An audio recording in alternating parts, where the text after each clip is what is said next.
যখন পড়ে এবং আরেকটা দোয়া পড়ে আল্লাহুম্মা জুরনি ফি মুসিবাতি ওয়াখলুফ লি খায়রাম মিনহা, আল্লাহ আমার যে বিপদ হয়েছে এই বিপদের বিপরীতে এর বিনিময়ে আপনি আমাকে সওয়াব দিয়েন, বিনিময় দিয়েন, এবং বিপদে আমার যে ক্ষতি হলো আপনি এর চাইতে ভালো কিছু দিয়ে আমাকে পোষায় দিয়েন। এই দোয়া যদি কেউ পড়ে তো আল্লাহ রাব্বুল আলামিন তার ওই বিপদে যা ক্ষতি হবে তার থেকে বেশি দিয়ে তাকে অবশ্যই পুষিয়ে দিবেন। উম্মে সালামা রাদিয়াল্লাহু তাআলা আনহা, নবী করিম সাল্লাল্লাহু আলাইহি সাল্লামের স্ত্রী, তিনি বলেন যে আমি নবী করিম সাল্লাল্লাহু আলাইহি সাল্লামকে কিভাবে পেয়েছি তোমরা জানো?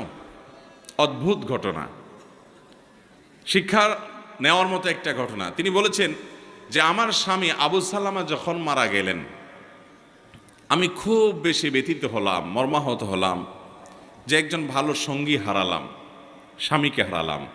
তো আল্লাহর কাছে আমি কেঁদে কেটে নবী সাল্লাল্লাহু